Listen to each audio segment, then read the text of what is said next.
Hello everyone, Phoebe Rizzo here to talk to the Void once more, and I'm going to take you way back this time. All the way back to October 5th, where I reviewed Frankenstein, in what I believe so far is my shortest review, because sometimes a classic movie, so much has already been said about it, it's just a bunch of repetition. But I'm going to try to do a little bit better this time around when I pull back out the collection and go with the next one in, Bride of Frankenstein. Now, unlike the original Frankenstein, this one I have actually seen before. It was many years ago now, and a VHS copy from an old video store that I used to work at. I don't want to think about how long ago that was now, but it's been a while. Though, I was surprised at how much of the movie I really did end up actually remembering, and it just kind of goes to show that it does stick with you pretty well for some of the old classic ones. That said, there were parts of it I definitely did not, but I'll get to that in a second. So, story of this movie. This one does kind of a wraparound segment, or, well, it's more of an intro, really, than a wraparound, where it has Mary Shelley introducing that there's more to the story of Frankenstein, as she talks with Lord Byron, and on a dark and stormy night, goes into a yarn about what happened after. Except for it's very anachronistic, as they're discussing, well, Frankenstein as if that was the name of the monster, and they mention Henry Frankenstein, which was, as I talked about before, the rename of Victor Frankenstein for the movie. As I said in the last one, I believe, renamed for the fact that they thought American audiences could relate to a guy named Victor back in the 1930s.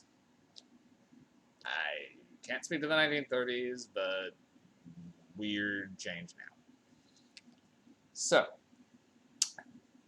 and also, and then it goes into the movie, and as before, takes many liberties. Some of the concepts in this movie were in the original novel, namely Frankenstein meeting and befriending a blind man, the concept of Dr. Frankenstein building a female counterpart to the monster, though I believe in the book he doesn't actually go through with the building of it, and this one he does.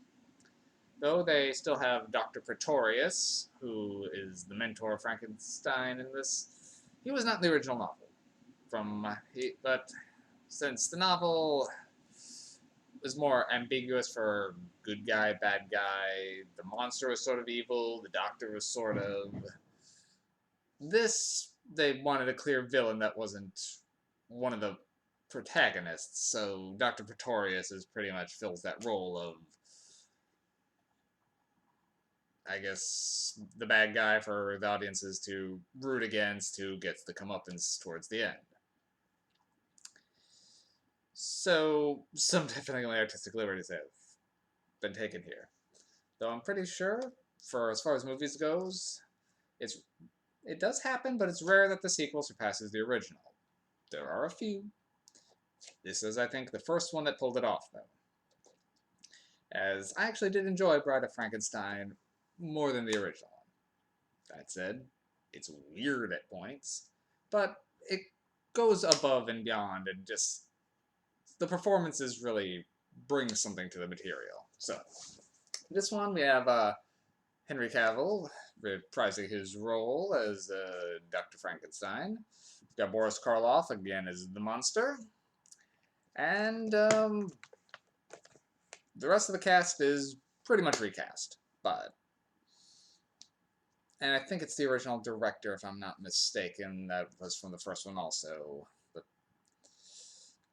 anyway, now, plotline.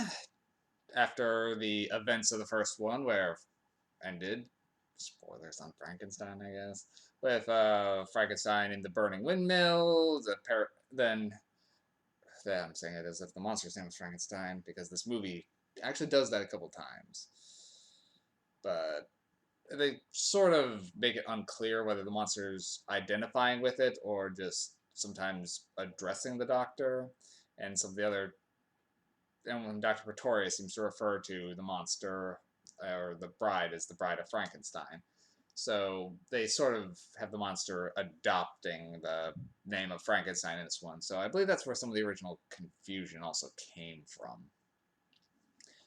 Anyway, I digress. Lost my train of thought. Frankenstein's monster in the burning windmill. It all collapses. Dr. Frankenstein gets thrown from the top by the monster before this happens. And then the first one had a bit of an epilogue with him recovering. This one picks it right up with him being taken away from there and not sure if he's going to recover or not, but he does. And it goes back into him, Dr. Frankenstein, trying to give up all of that corpse building shenanigans and get on with his being alive as a baron and marrying his lovely wife. However, Dr. Pretorius has other ideas. And the monster survived by falling through the floor into what looks like some sort of almost like a sewer system or a underground little. It looks like a sewer. Anyway, the monster escapes into the woods, and Dr. Pretorius continues his experiments and keeps trying to drag Dr. Frankenstein back in. After showing him some weird little miniature people he grew. There's some impressive green screen work for the time, and it looked very convincing that he had these little people here. But it was a weird flex, bro. A little strange. Not complaining, but it was weird. From there, wow. I'm just looking at the time here, and I've already doubled how long I talked about Frankenstein. Either I'm getting better at this, or getting better at rambling on. Wow, I have no train of thought tonight. Okay, right. So the monster meets up with Dr. Pretorius after Dr. Pretorius has pretty much indicated he's trying to build a friend for him, so they proceed to blackmail Dr. Frankenstein into coming back in by kidnapping his wife. Before Frankenstein's monster met up with Pretorius, he meandered about the wilderness, terrorized some folk, met a friendly blind man who taught him how to speak and became his friend before he got run off again. But, so, they build the bride. Now, with how old this movie is and how classic, most people know how it goes, so I will go into spoilers on this one because, well, to talk about how things go, you kind of have to. So, they did a good job foreshadowing earlier in the movie with Pretorius' little people that he made them like a little royal court, a king, queen of his ear. The king kept trying to get over to the queen, and the queen wanted nothing to do with it. So too goes the bride after she wakes up and sees Frankenstein and does not want it. Frankenstein's monster. It's the movie. Normally I don't make that have that issue, but the fact that they actually do address the monster as Frankenstein in this one did throw me off. Anyway. So she sees the monster and, well, screams. And later does the iconic towards him. Which causes the monster to get angry. She hates me.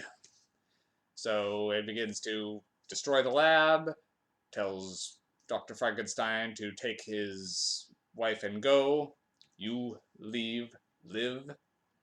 Looks to Dr. Pretorius and says the iconic, "We belong dead," which is still one of the most iconic lines in horror cinema and beautifully delivered by Karloff, and collapses everything.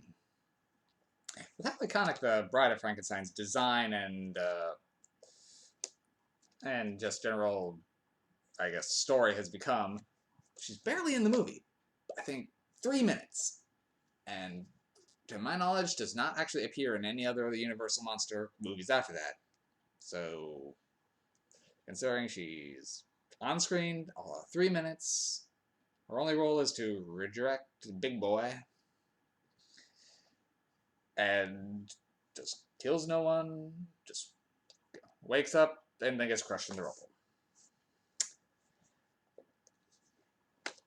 Pretty impressive legacy despite that. I mean, with how many parodies and other spin-off or homage materials work with Bride of Frankenstein, it's an interesting little tidbit that she's actually very little in the movie.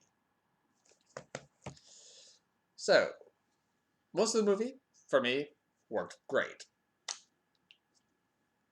Dr. Pretorius is delightfully evil and over the top. Henry Cavill is very manic as Henry Frankenstein. Karloff, beautiful portrayal. The one performance I have an issue with is none of the main cast. It's actually a character named Millie, who's, I guess, like a maid or lady-in-waiting who works about the Barrett house, and she is so over the top and chewing the scenery. It's downright distracting, and talking in a very high-pitched voice with a strange accent and just constantly repeating herself and freaking out at nothing and everything, and oh my god, she was grating. I think she was attempting to be a comic relief in it, but she was cringeworthy. Other than that, the production design really does hold up. I mean, sometimes it, like when you're doing a kind of a distant shot of some of the sets, it does kind of look a bit more like a play than a movie by today's standards, but most movies of the 1930s kind of are like that. And I will say their portrayal of Mary Shelley at the front, from everything I've read about Mary Shelley, is grossly inaccurate. I could be wrong, but that's the impression I got. They made her as a very proper, if not dainty lady, and almost getting a little faint at the sound of thunder. I don't think that's how she was. Could be wrong. Not the impression I get.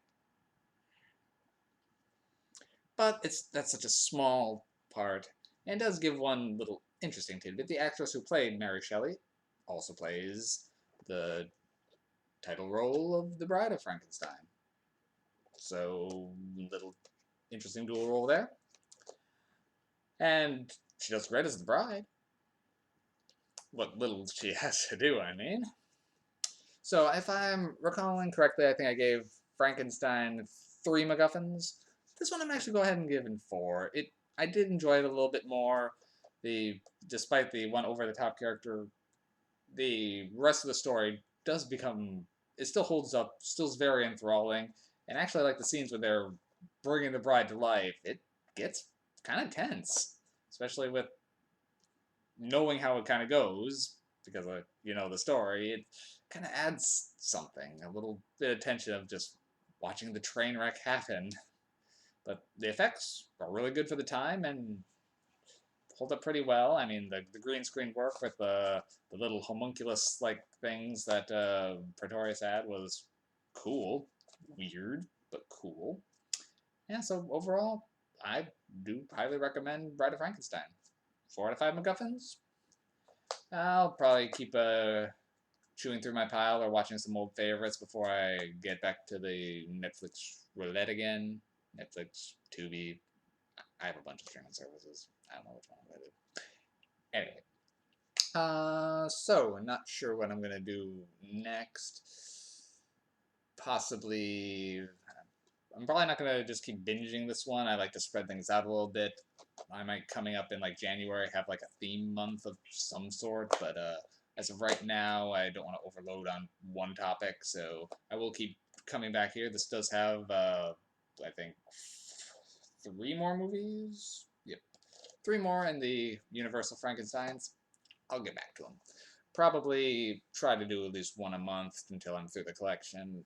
Maybe a little more if I feel a little frisky. Alright. Take care, everybody.